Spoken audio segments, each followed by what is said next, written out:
Bismillahirrahmanirrahim.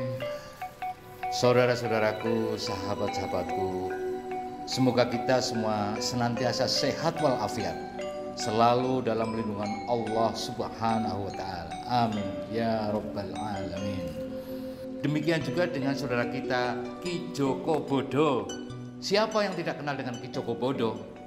Berkat laku batinnya yang sudah dijalaninya sedari kecil, ilmu-ilmunya mencengangkan. Kiprahnya di dunia supranatural telah menjadikannya terkenal, yang bergelimang harta, rumahnya mewah, uangnya berlimpah, istrinya banyak. Berbagai ilmu yang dimilikinya membuat seorang Ki Joko Bodo sampai pada titik kesadarannya. Hidup yang sesungguhnya adalah karya spiritualnya, bukan harta bendanya, bukan kesaktiannya. Apa yang akan dilakukan? Mari kita ikuti kisah persahabatannya dengan Mas Gioman yang datang berkunjung untuk sambung silaturahim. Ya, salah satu orang yang sangat saya kagumi adalah Mas Gioman. Dia belajar sama saya waktu di Pantai Selatan. Kita datang ke sini ya, Om. Ya. Nah, Oke, alhamdulillah ini sahabat lama, teman lama saat kita berburu di laut gitu tahun 80-an lah. Lah, tentunya waktu itu Anda kan belajar sendiri kan kita datangin. Ternyata waktu latihan di Pantai Selatan itu Anda mendatangkan angin. Mohon maaf waktu itu saya nggak mengaku sebenarnya. Saya sangat mengagumi ilmu itu. Kenapa ada orang Indonesia yang pintar kok bisa mendatangkan angin? Nah, ini gimana itu rahasianya, Om? Ya, nanti kita akan mengajarkan secara bertahap bagi yang berminat, karena ilmu ini insya Allah bermanfaat. Satu, terkait dengan kehidupan, di mana nafas kita selalu terkait dengan udara. Nah, dengan punya ilmu angin ini bukan hanya menyehatkan diri kita, tapi juga banyak hal yang bisa kita capai. Ya, termasuk orangnya terjerat oksigen. Ya. Tapi kalau dengan dia cukup dengan angin, kita manfaatkan angin yang sudah diberikan oleh Tuhan kepada kita. Ya, kan? insya Allah begitu. Ya, ini sangat fasih sekali. Ya, kita sebenarnya banyak belajar dari alam gaib. Ya. Alam yang sebenarnya bisa kita tembus dengan beberapa tahapan keilmuan. Ya, tolonglah bagi mereka yang dikira kita trek, padahal ini berilmu loh, bukan trek, bukan sejenisnya itu loh, bukan pakai alat terus, bukan. Ini asli alam memang. Saat dia aja waktu mau datangkan angin aja kayaknya doa atau apa nggak tahu lah, itu rahasia dia. Tapi kayaknya doa menyebutkan nama Allah karena izin sama Allah aja. Karena dia kan orang yang mentauhidkan nama Tuhan, dia nggak mau musyrikan nama Tuhan. Nah, itulah alasan dia kenapa dianya harus dimulai dengan doa kan gitu. Tidak boleh merusak alam kan gitu intinya. Tapi gini, ini mungkin saatnya ya, kita kan sudah cukup umur ya, sudah cukup umur, Ki juga sudah mulai berbenah dengan konsep-konsep agama, dengan konsep-konsep spiritual yang bagus. Yuk bareng-bareng kita berbagi. Amin. Ya. Berbagi ilmu-ilmu yang bermanfaat saja, Ki. Ya. Kalau yang dulu-dulu sudahlah, hapuslah kan gitu, Ki. Ya. Jadi kita akan mencoba untuk berbenah diri, sekaligus ini sebagai ajang pelatihan bagi mereka yang berminat. Yuk kita sama-sama berbagi dengan masyarakat supaya ilmu yang bermanfaat ini bisa lebih menebar. Saya kira itu ya, Ki. Ya, betul juga. Jadi Anda dalam ini sampaikanlah walaupun satu keilmuan. Jadi beliau ini sangat banyak ilmunya sebenarnya. Tapi yang mau didatangkan ini ada mendatangkan angin dulu. Ya. Ini sebagai disiplin ilmunya. Jadi tanpa trik, tanpa apa-apa, ini benar-benar ilmu yang bisa mensejahterakan umat manusia. Nah, kalau Anda bisa belajar itu sama dengan mensejahterakan umat manusia. Maka segera datang temuin beliaunya, segera buru-buru, mumpung dia mau pergi kemana nggak tahu ya, tapi saya tahan supaya jangan pergi dulu, ajarlah orang-orang itu supaya bisa dengan termasuk keilmuan Anda, karena pada hakikatnya ilmu itu dari Tuhan. Iya, betul gitu. Tapi satu hal ya, ketika kita mengkaji keilmuan tetap harus pada pedoman kita, diniatkan untuk ibadah, kan begitu Ki? Iya, betul. Karena apapun ilmuwan kita ketika melenceng dari itu akan menjadi sia-sia. Iya. Mudah-mudahan apa yang akan kita bagikan, akan kita berbagi itu menjadikan sebuah hikmah bagi banyak orang gitu Ki. Ya, moga-moga para pemilik segera menemuin Anda, karena jangan saya Ki aja.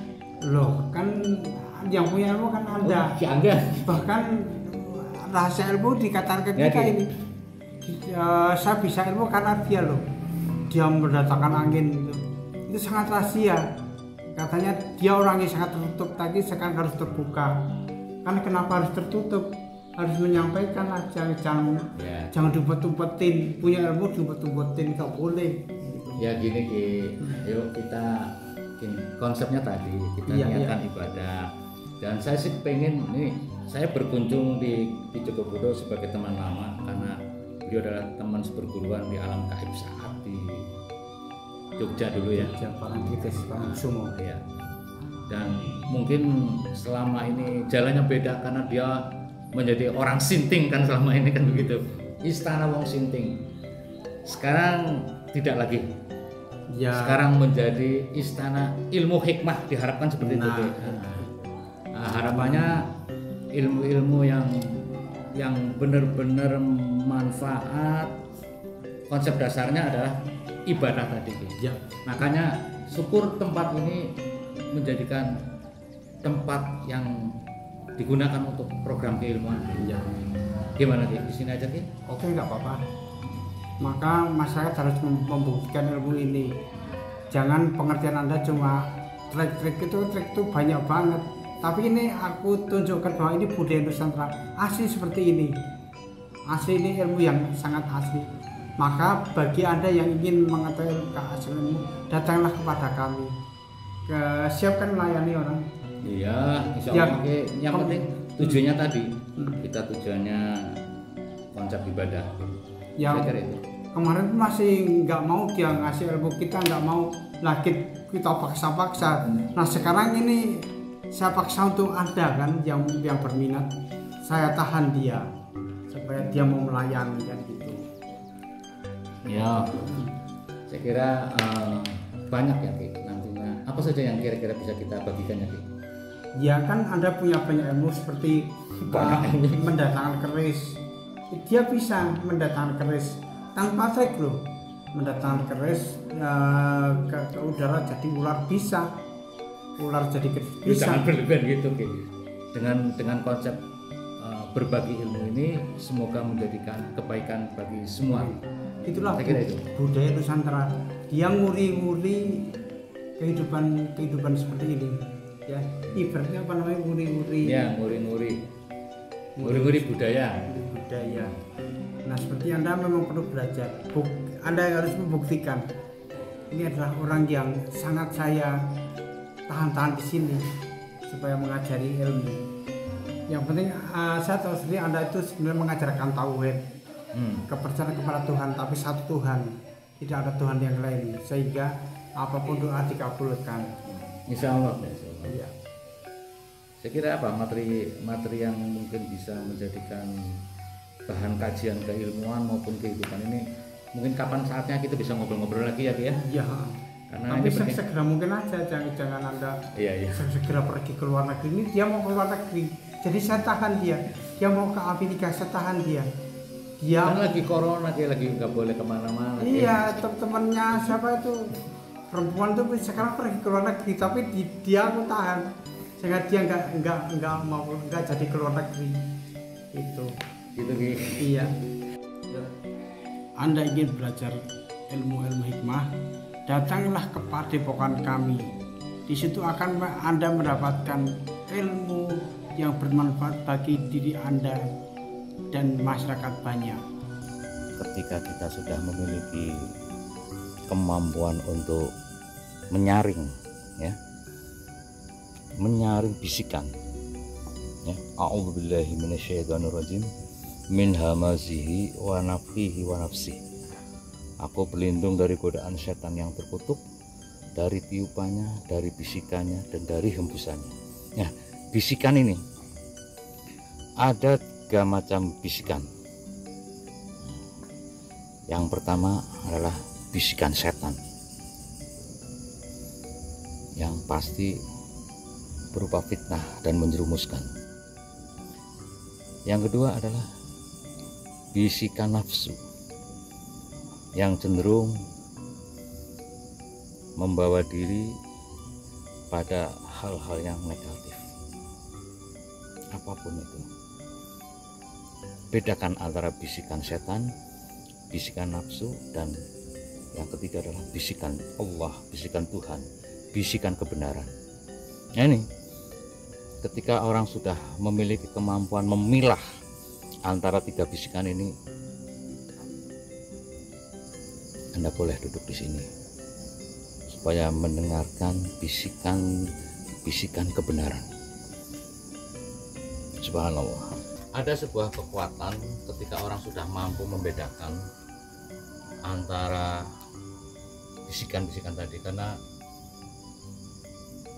kalau tidak bisa membedakan, belum mampu membedakan, khawatirnya ke bawah setan, ke bawah bisikan setan, sangat berbahaya. Karena itu justru akan menjadikan jauh dari Tuhan, jauh dari Allah, akan menjadi syirik dan terbawa pada hasutan setan, fitnah setan. Oleh karena itu, dalam hal keilmuan itu sangat penting membedakan antara bisikan setan, bisikan nafsu, dan bisikan kebenaran.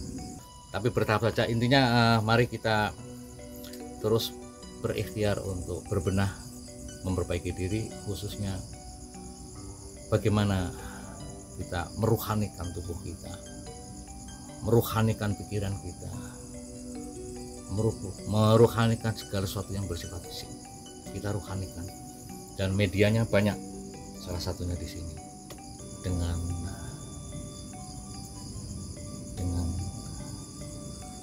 kesederhanaan, berusaha untuk memaknai hidup, bahwa inilah tempat pengembaraan kita di dunia ini.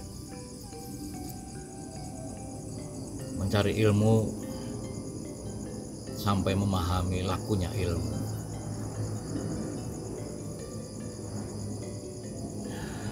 Ya, lakunya ilmu ada yang menuju ke arto, uang. Jadi kita punya ilmu berharap dapat uang untuk sebagai media memenuhi keinginan tercapainya hajat kita dengan uang, dengan sedekah dan sebagainya. Kemudian lakunya ilmu ada yang menuju ke wiryo, meningkatnya derajat kita di sosial kemasyarakatan, dan lebih dari itu meningkatnya derajat kita di hadapan Allah dengan keimanan dan ketakwaan kita. Ya, dan sampailah ilmu pada tahapan winasis, sebuah pemaknaan yang lebih mendalam, diberikan banyak hal sebagai tanda-tanda, diberikan banyak hal sebagai bentuk pencerahan, diberikan banyak hal